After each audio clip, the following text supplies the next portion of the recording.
Well, good day, everybody. I'm Connie Walker, and I'm from the National Optical Astronomy Observatory in Tucson, Arizona. And my collaborator in crime, behind the scenes, acting like the Wizard of Oz, behind the curtain, doing all the heavy lifting, no pressure, Scott, is Scott Cardell. And Scott is from the International Dark Sky Association. Say hello. Hello, everyone. Okay. Now, a lot of you may not know what the International Dark Sky Association is, and its abbreviation that you're going to hear a lot of times during this Google Hangout is IDA. So when you hear that, you'll know that it's a nonprofit organization, and I wanted Scott to say a few words about it because he is the pundit when it comes to explaining IDA. Yeah, come on. All right. So I apologize for being awkward like this and coming in, but as Connie said, I'm Scott Cardell. You'll also hear Tim and others refer to IDA as IDA, which is what actually people originally called it, but we're a nonprofit organization that works to fight light pollution around the world.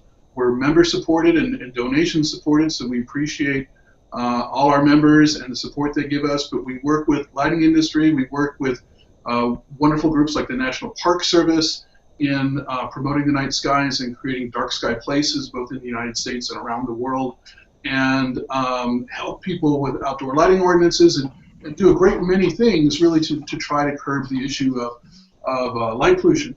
And our roots, our DNA really was astronomy. We're going to talk about astronomy a lot today and how light pollution impacts that.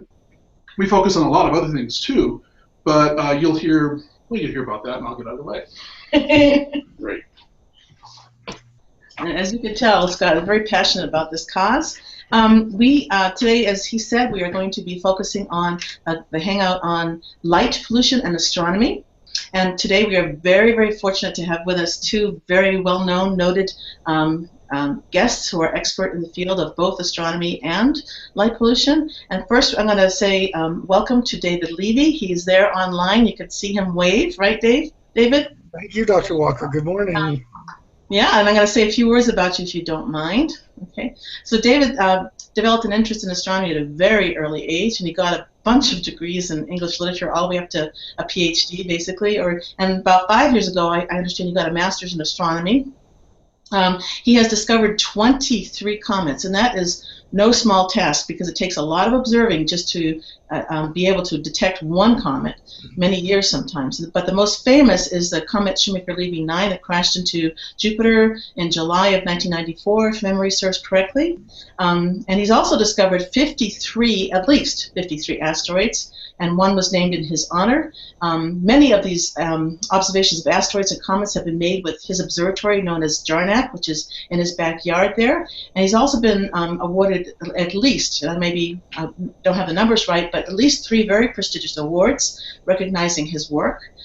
He's written about 37 books, and one is, I remember very notably, is a biography of Pluto, of the discoverer of Pluto, Clyde Tombaugh, and very many articles for Sky and Telescope and Astronomy magazine. So together with his 3 other colleagues, he won an Emmy Award for the script of the documentary 3 Minutes to Impact, was produced by Discovery Channel. And so, hello, David. Welcome. Hello, Connie and Tim. Thank you for inviting me. Just one correction, though, I do not have a master's in astronomy.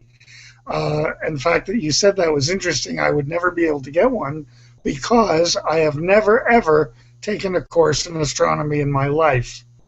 Never. And so I kind of hold that as a bit of a badge of honor. But thank you for that wonderful introduction. Oh, sorry. Great to be here. Well, anyway, that's okay. Well, if that's all right with you, I'm going to introduce Tim here. And Tim Hunter is a radiologist and a very active amateur astronomer. He teaches as a professor of radiology and orthopedic surgery at the University of Arizona's College of Medicine. And he's been a very active amateur astronomer since about 1950. Sorry, I'm giving away your age here. And he's the owner of 2 observatories, not just one, but 2 really well-working observatories. One known as 3 Towers Observatory here in the city of Tucson, and another on the outskirts called Grasslands Observatory. And he's headed a number of astronomy-related organizations, too many to list here, and just recently stepped down from the International Dark Sky Association's Board of Directors.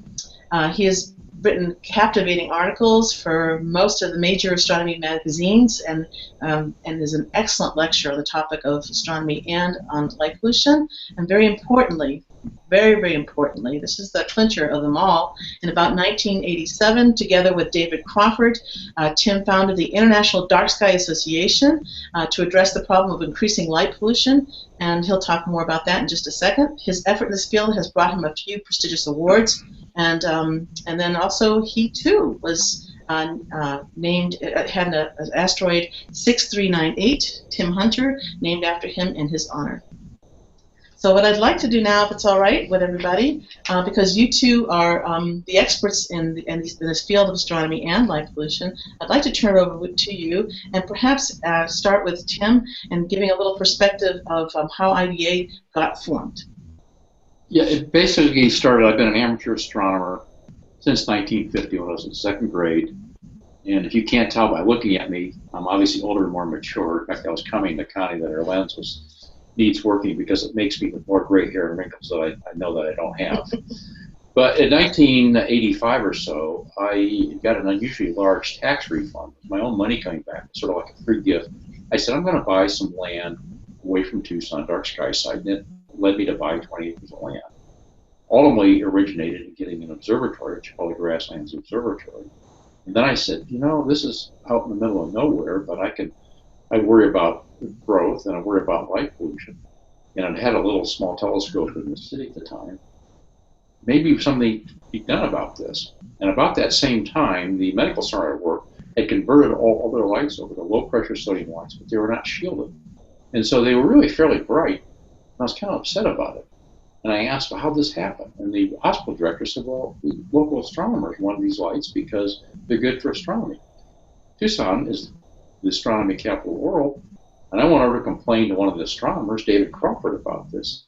And he said, well, they're multi, they have a single line in a spectrum, easy to filter. And I said, but they're not shielded, they're not good for amateur astronomy. He said, well, there's not any good pictures. I said, well, we should talk about this.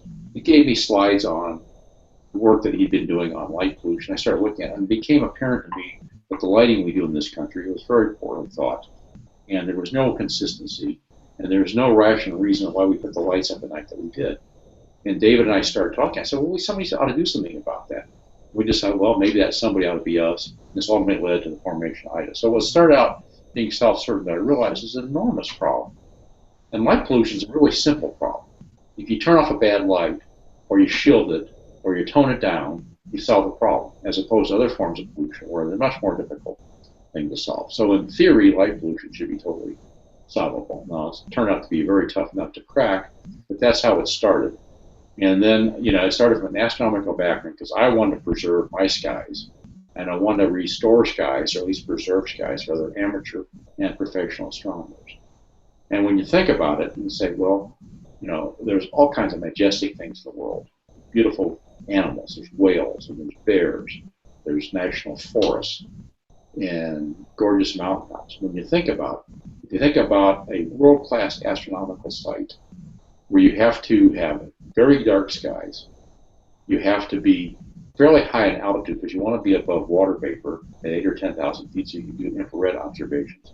And you've got to have clear skies most of the time. And you've got to have a road to this place. Then it's rare for a prime observatory site than it is for a virgin forest. Now, virgin forests aren't very common anymore, but there are probably more virgin forests than there are world-class astronomy sites. Now, amateur astronomy sites are maybe less important parts of these things. You still need a dark sky. You still need clear weather, and you need an easy access to it. So if we could have urban and suburban skies relatively dark, yet provide safety and security for the public, we could do a lot more astronomy without having to travel as far. So that was the whole bent of the concept of starting IDA. So David, and for yourself, when was the first time you got involved with IDA, and also how the changes in light pollution levels affected your ability to do research?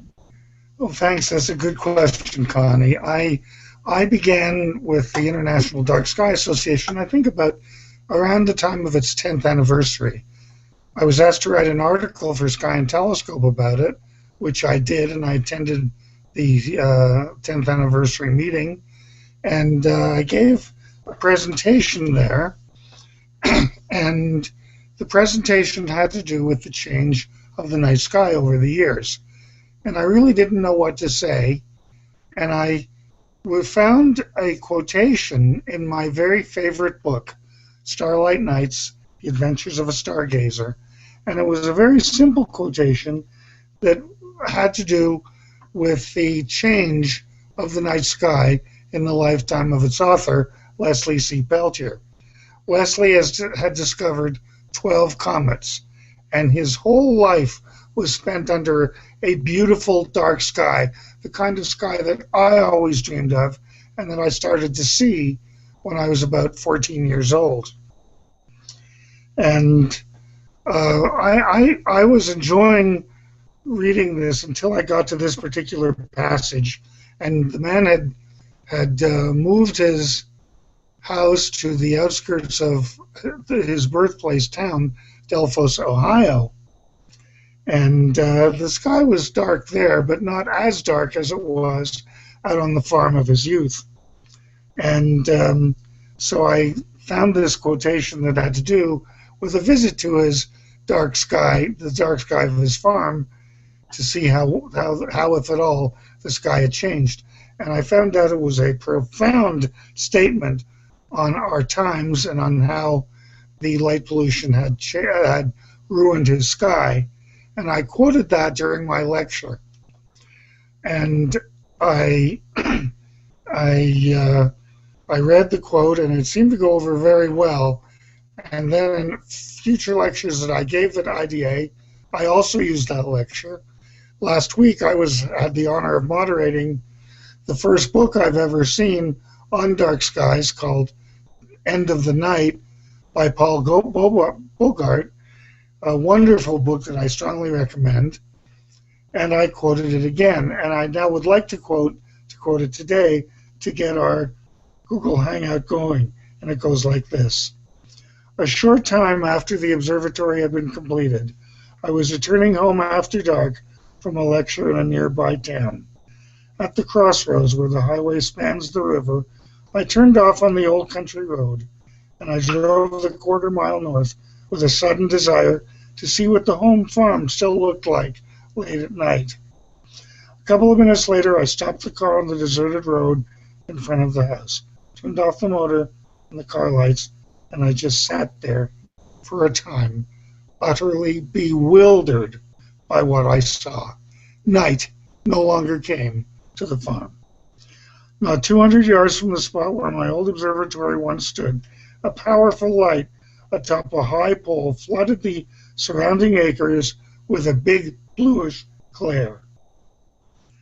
I got out of the car and looked around. From where I stood, I could see 5 other lights on other farms, all spilling out their garish glow. Here at my pasture observatory, during the years when it was the center of my little universe, this midnight sky was seldom shattered by a single ray of man-made light. Today, as evening falls, a sinuous constellation of farm floodlights, like some incandescent hydra, wraps its coils about the skyline and glows with baleful eyes throughout the night. I recall that years ago, I sometimes drove past these same farmhouses late at night. To me, each seemed like a tiny village with its house, its barn, and all its odd array of smaller buildings. But whether I saw it by starlight or underneath the moon, it always impressed me how gently and how peacefully each little village slept. The moon and the stars no longer come to the farm. The farmer has exchanged his birthright in them for the wattage of his all-night sun. His children will never know the blessed dark of night. Well, that's exactly right. We have half the world's population now living in cities, and about 3/4 of those people living in the cities have never ever enjoyed a truly dark, pristinely dark night sky full of stars. And so I was wondering, Tim, could you comment more on that? Yes, I want to have full disclosure. David and I are the best of buddies, and so we have a great time together. And so David has always been very supportive of IDA and always supportive of things. And we have a great time astronomically speaking. Like a couple of old hands will get together to gossip astronomically speaking, as it were. If you take my site, which is in town, which is about 4 miles directly north of the city center, I'm actually in, quote, the suburbs of Tucson. Tucson is a very spread out city. I have fairly decent skies for an urban location, a suburban location. And maybe on a very good night after midnight or so, I can see possibly a fifth magnificent star overhead. Nevertheless, there's enormous flow from Tucson, and if I were to do sky measurements, or just an eyeball thing, there's about 2 magnitudes different from what I can see in Tucson, which is my remote site, which is 60 miles southeast of Tucson. Now that site's obviously away from the lights and a little bit higher altitude. So that is an enormous difference. And if I, with comparable size instruments, I can't get the same images in location in Tucson as I can in the Grasslands Observatory because of the contrast. Light pollution not only reduces the dimness you can go, but also reduces the contrast of astronomical objects, and they're fainter and the contrast is poor. So I look at that as, what can you do about that? It turns out, I think, that there's a lot of places in this country that I'm familiar with, like Santa Monica. I was visiting my daughter there a number of years ago. If you go down to the beach in Santa Monica and you look over the ocean, half the sky is not light pollution. And if they just tone the lights down a little bit along the beach, or if I grew up in the Chicago area and I went to medical school in downtown Chicago, I went to go to the lakeside. Chicago, you could see the Milky Way from the lake. If the lights along the outer drive, for example, were toned down. It won't take a lot in a lot of places in this country to restore an awful lot of the sky.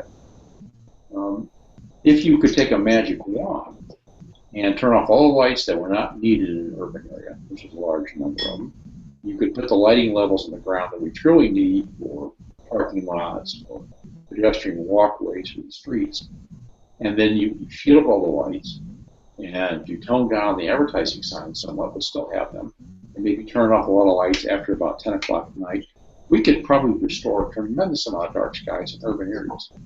I firmly believe if you were in a park in downtown Chicago or New York, and you had good lighting around, you could look up and see the Milky Way. It wouldn't be a world-class astronomy site, but it would certainly be nice. And somebody living in a suburban area would have very good skies for amateur astronomy. And a lot of college observatories could be restored and functional on the college campuses. It'd make a tremendous difference. It's a long struggle. We're not there yet. But the effect on our sensitivity to the night sky would be greatly increased, let alone the effect on the nighttime environment as far as animals and trees go. So I think it's quite doable, but it's a long struggle. So there can be a 3 or 4 magnitude difference between what you'd see in a dark sky and what you'd see in a urban setting. It is really, really important because I'm sure as you guys get into more of a discussion,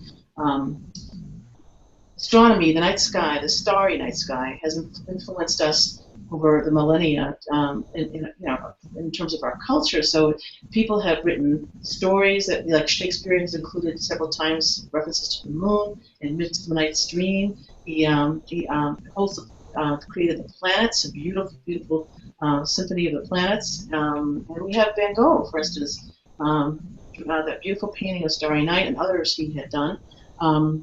So all of this, if you don't have that inspiration to provide people, then they're not going to. All these beautiful things may never be created. So the hard thing, I think, is doing a campaign with the public. We were very, very successful in doing something with littering. And we were very, very successful in doing something for smoking. So if we can have those kind of anti-campaigns, why can't we have a anti-littering, anti-light pollution campaign? What do you guys think about that?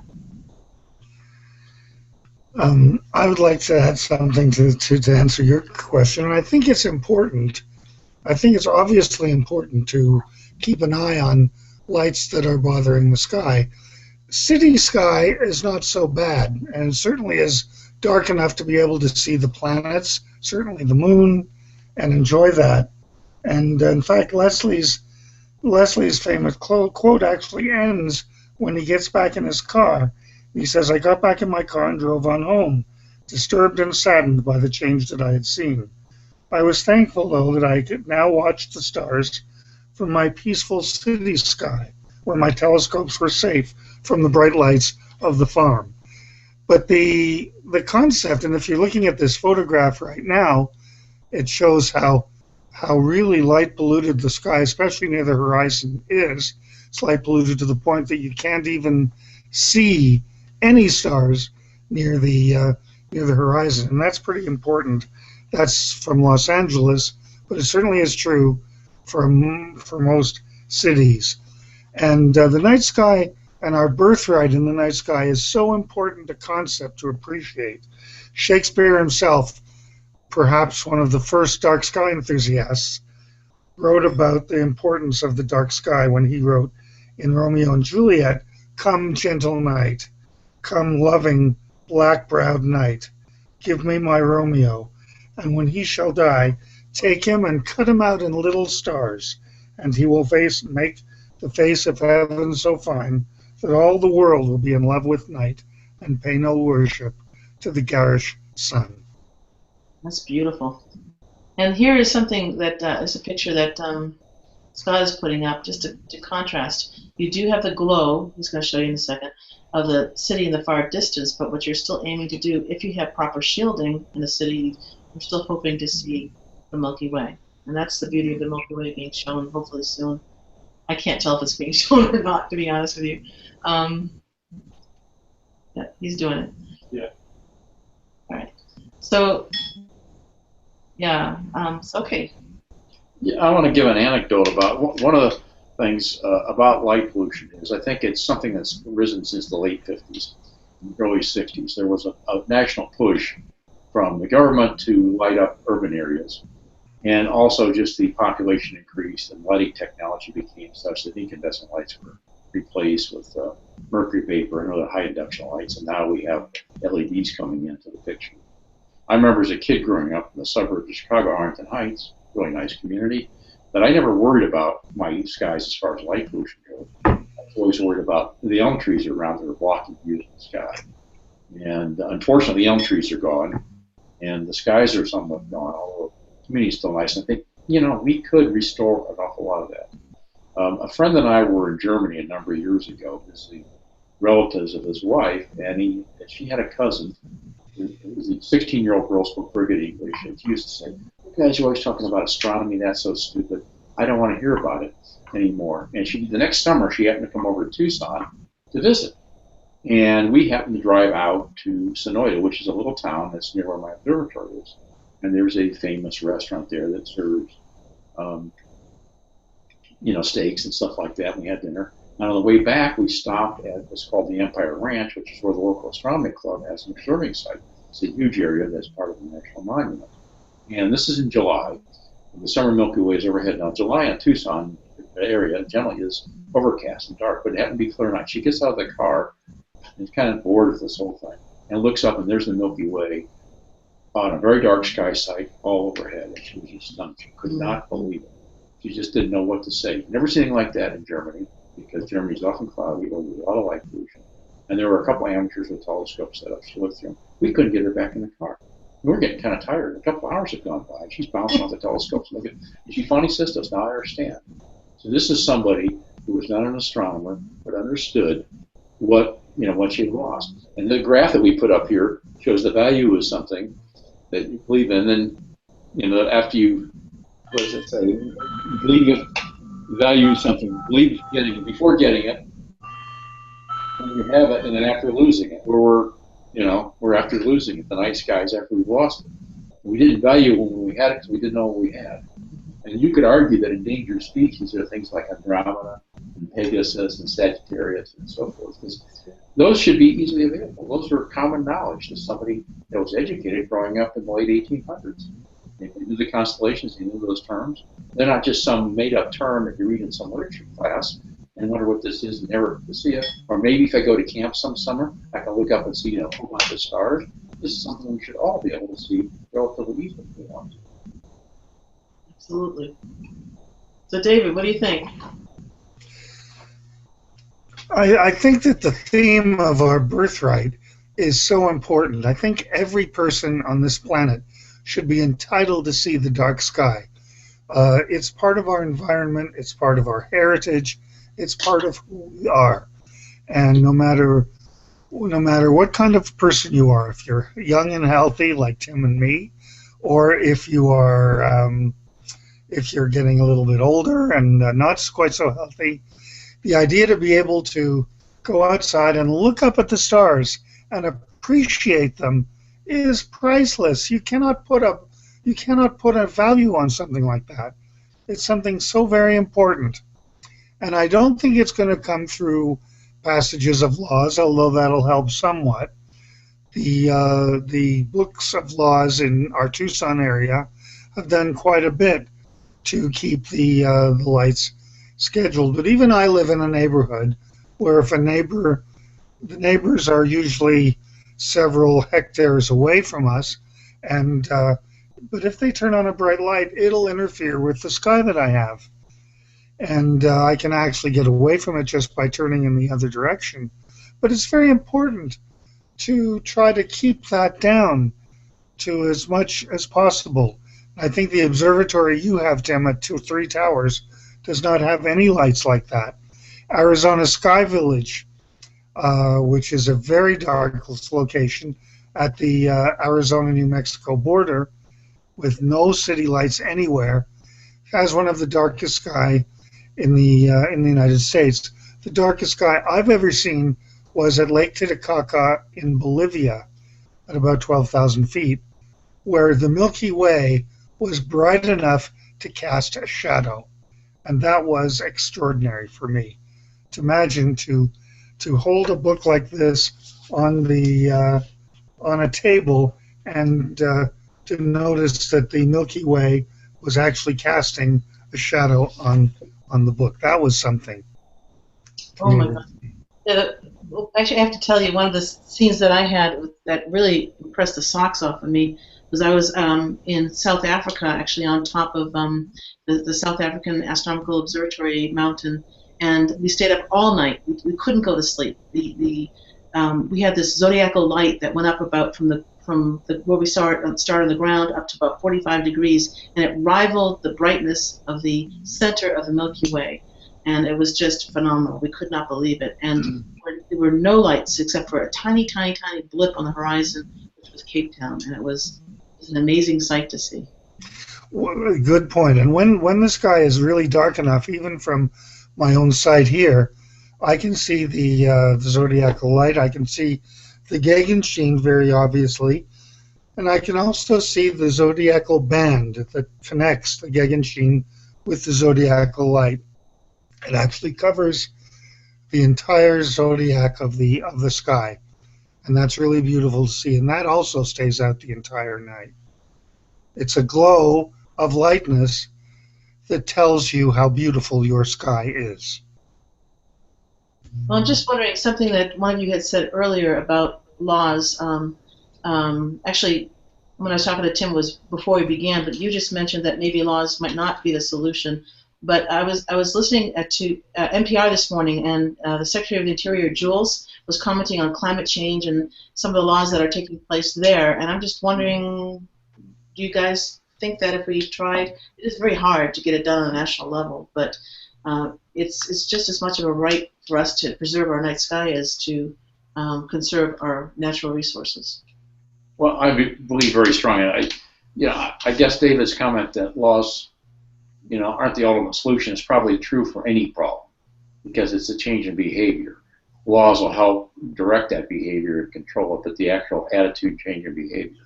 One of the issues that I a number of years ago wrote a little article called Myths in Lighting, and one of the myths, which is a hard one, is there's so many lights and it's so bad we can't do anything about it, and why bother?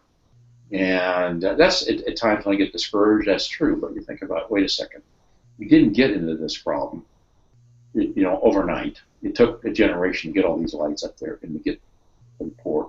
And we're not going to win the battle by having everybody turn off their lights. Now, if you have a world-class astronomical observatory with 8-meter, 10-meter telescopes, then you might be extremely strict around it for a number of miles, where hardly any lights can be turned off. But for somebody living in a more urban or suburban area, you can't have people turn off all the lights. So you can say, okay, we need public safety, we need security, and we need recreation at night. But we can do these things and have reasonable lighting. So, okay, let's decide where we need a light. Do you need a light at your garage door all night long?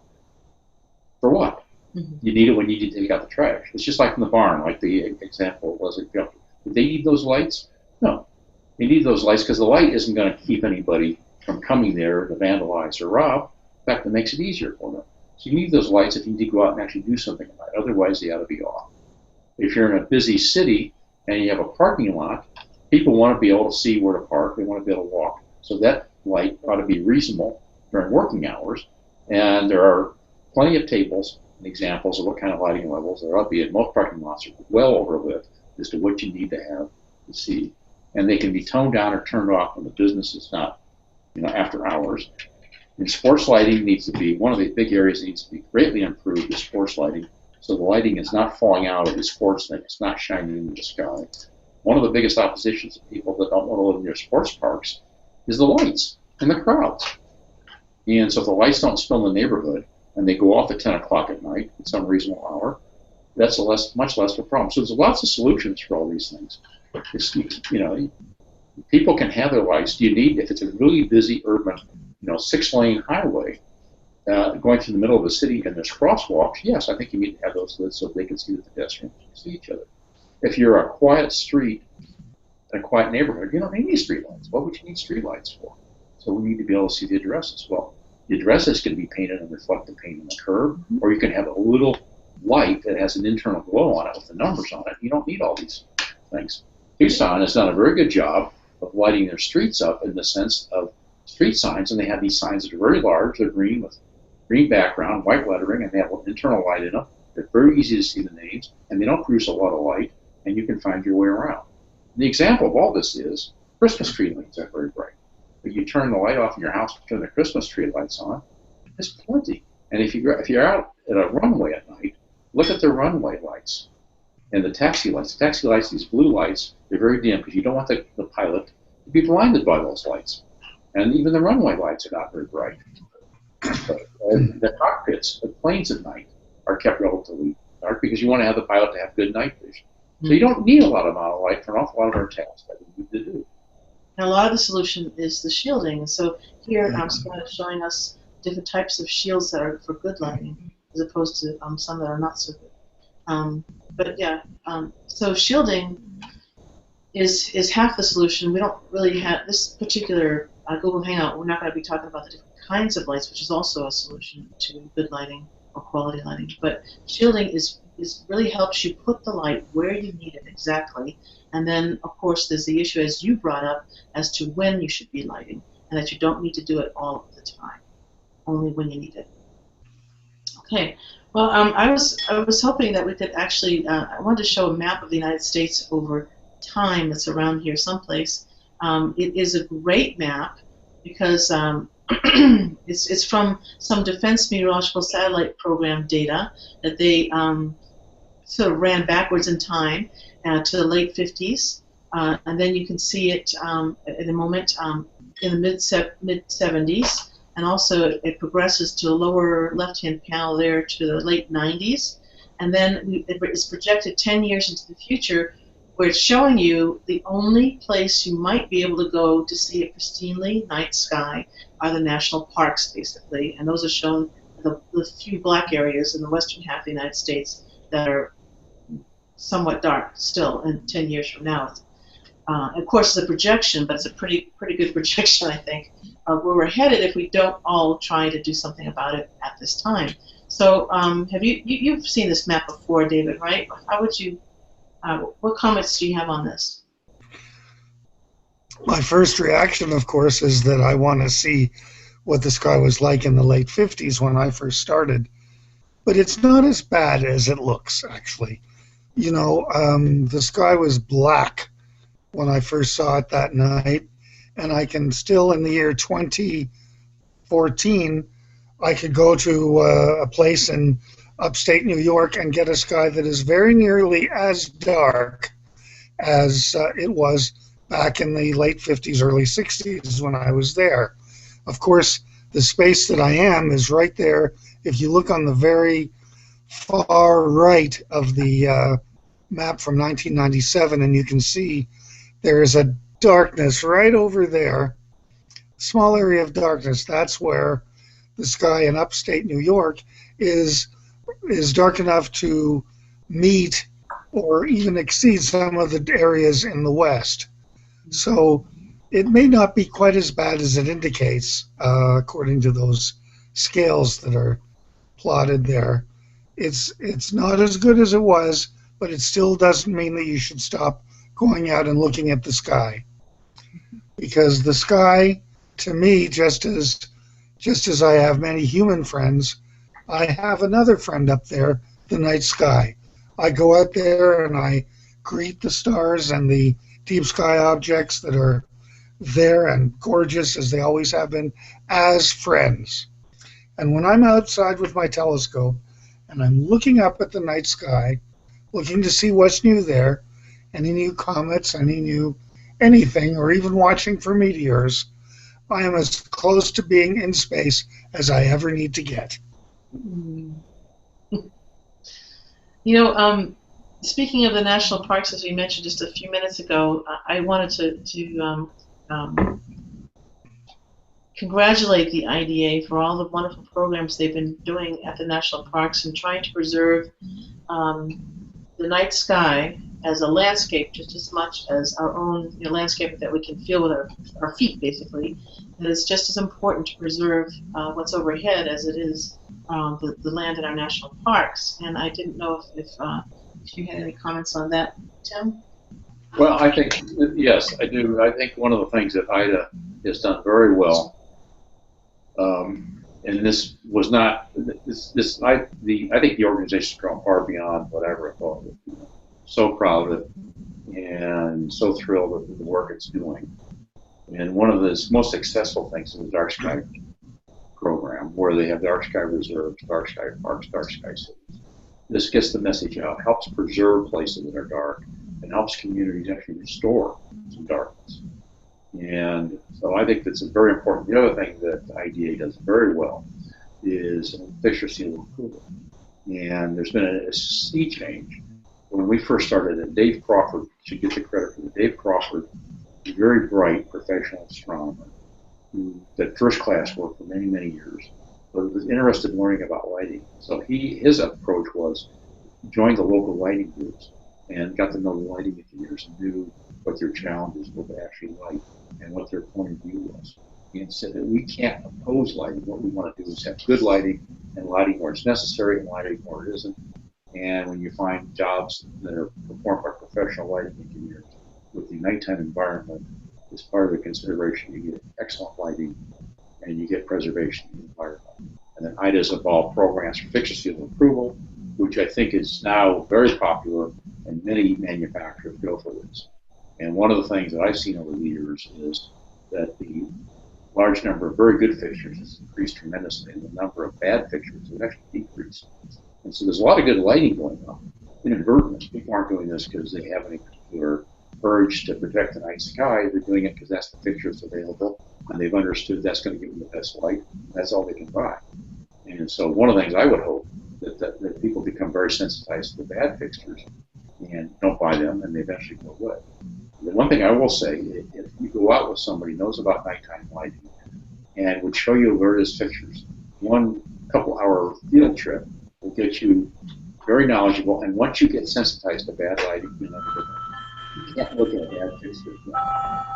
And think it just like a porch light. Maybe it's a porch light. A 100-watt bare bulb and a porch light shining across your yard and your backyard.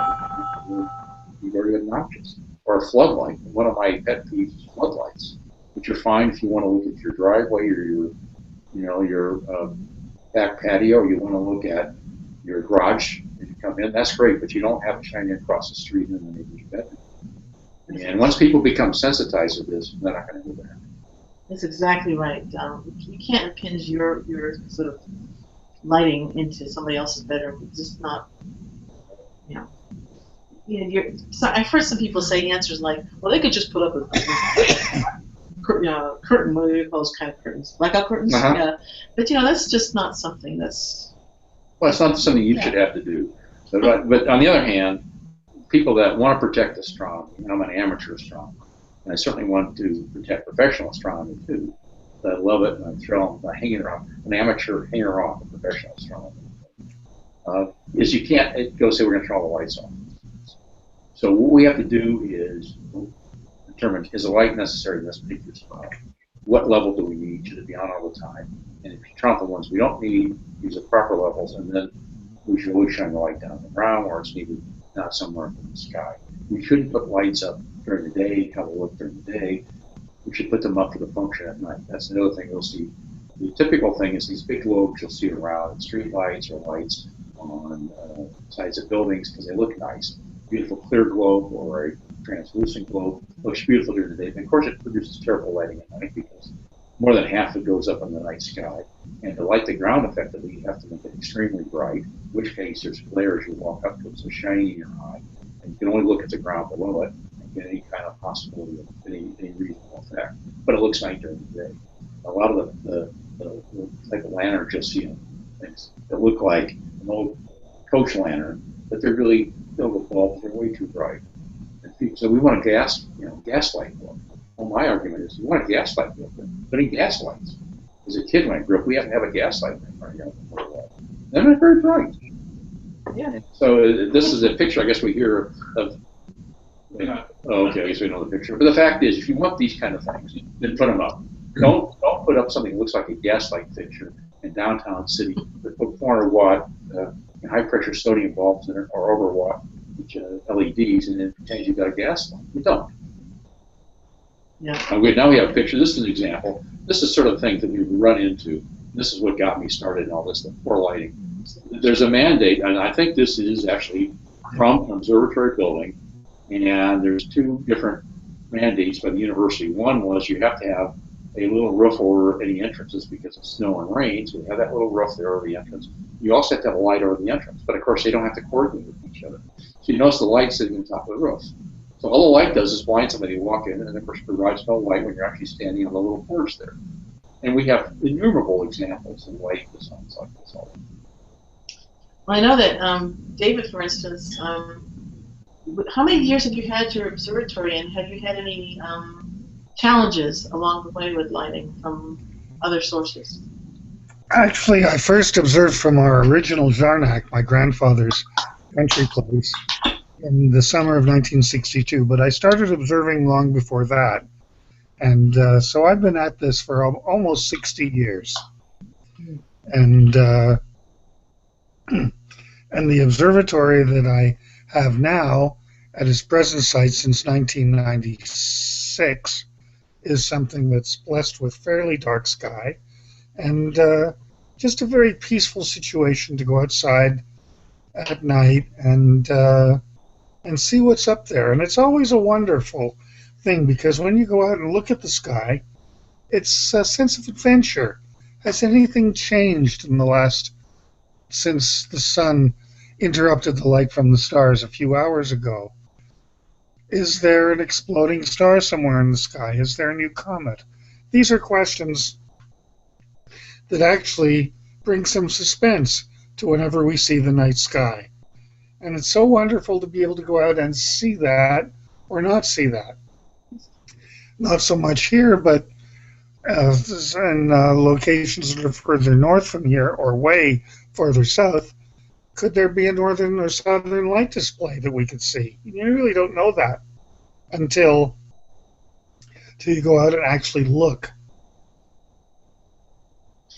Well, I was wondering too, if both of you could comment on perhaps future directions. Like, for instance, IDA was, as Tim said, a little bit self-serving when it first started, in that it was protecting the night sky for basically astronomical research. But it's not that way anymore.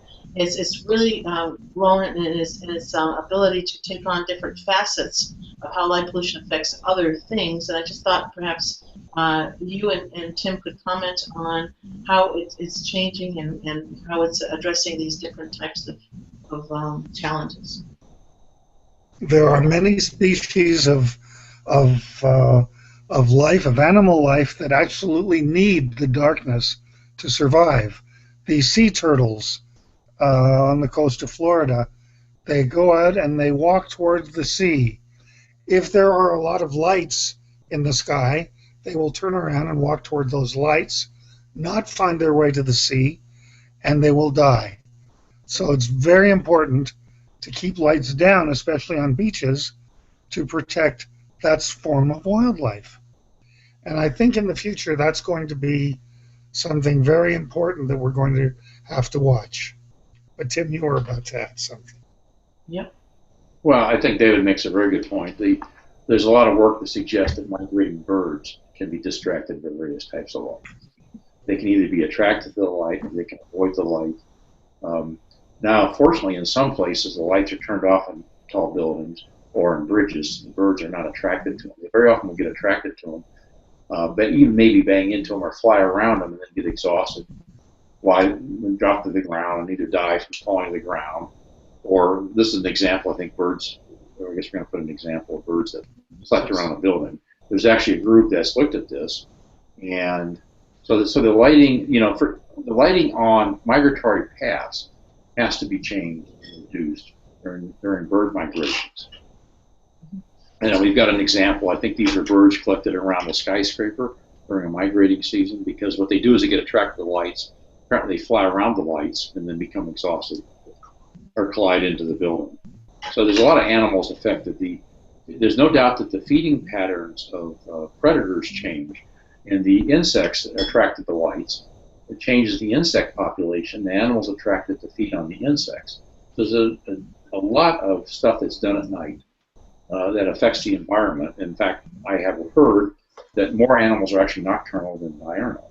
And what this is doing to their thing, and particularly small animals, rather than the great big animals that we think about that are the more cute. There's an example I think we're putting on here showing all the bugs flying around a light and so forth. Well, So anyway, IDA is certainly obviously involved in this, and I think what we have to do on the national level is try to get some national standards. For example, a green building doesn't get much credit for having good lighting.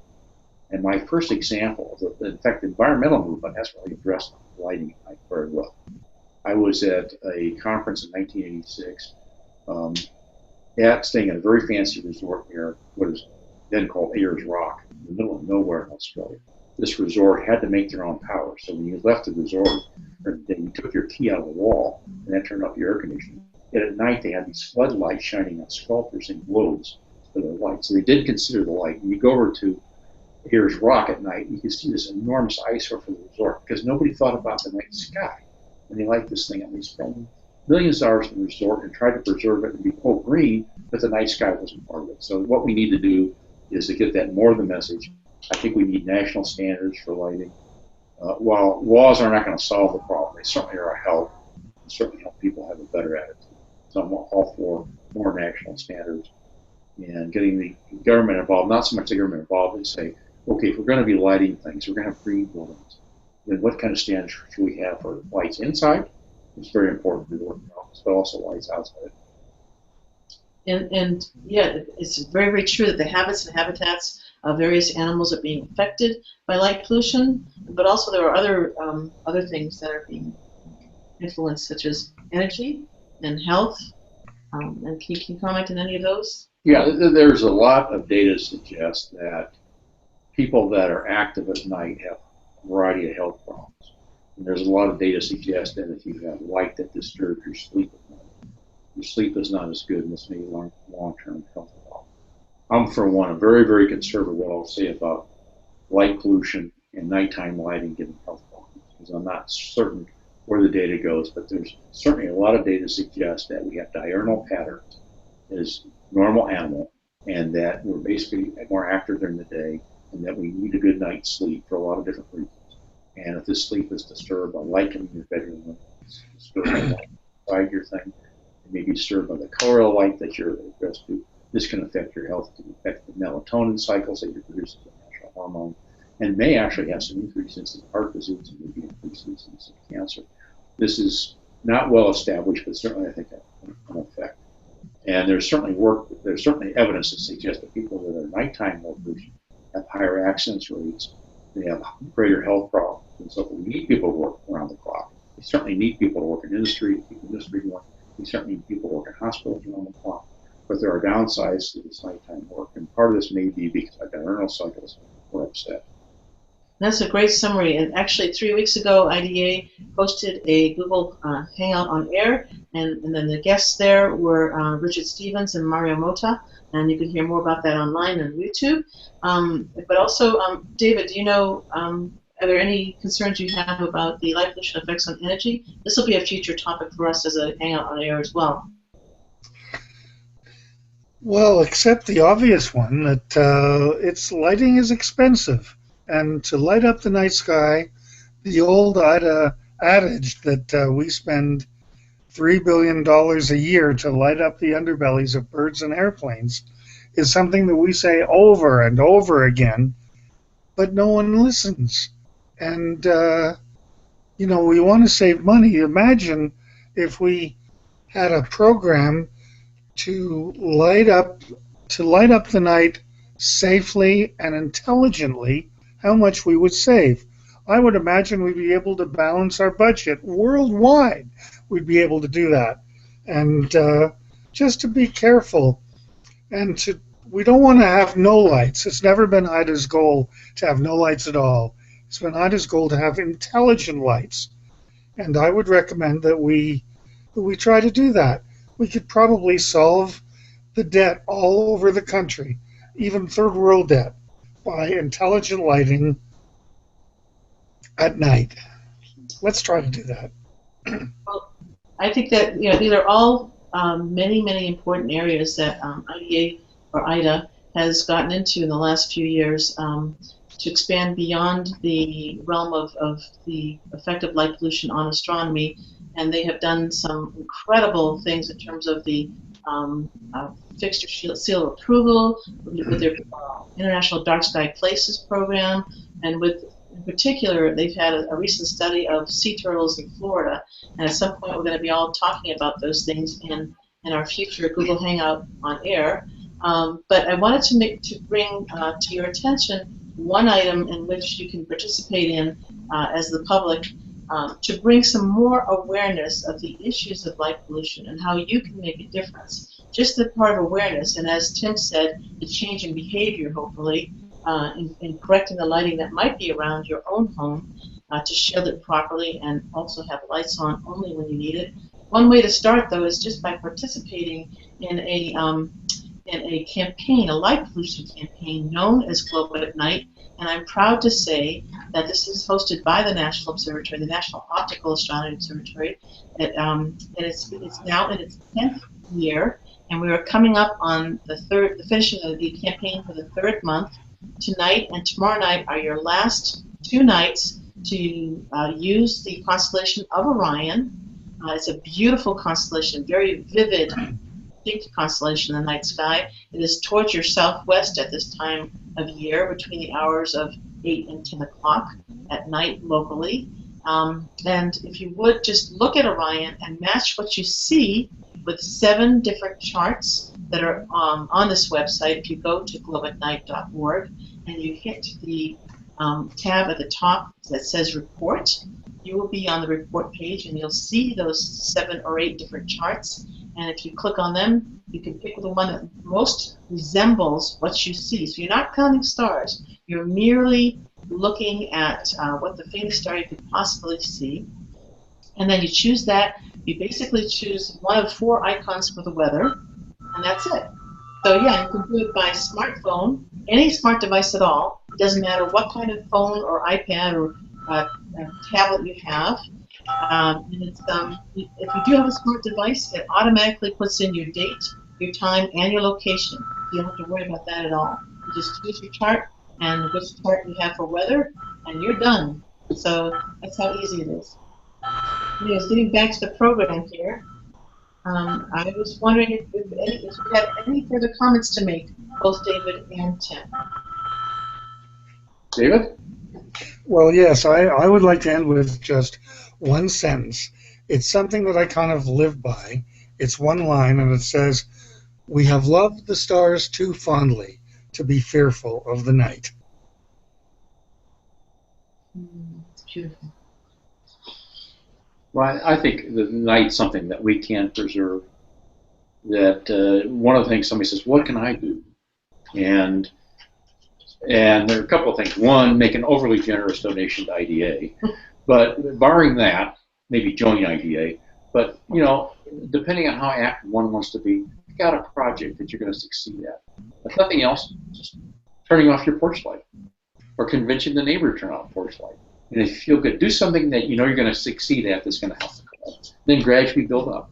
Then maybe you're going to speak to your neighborhood association about the lights in the neighborhood.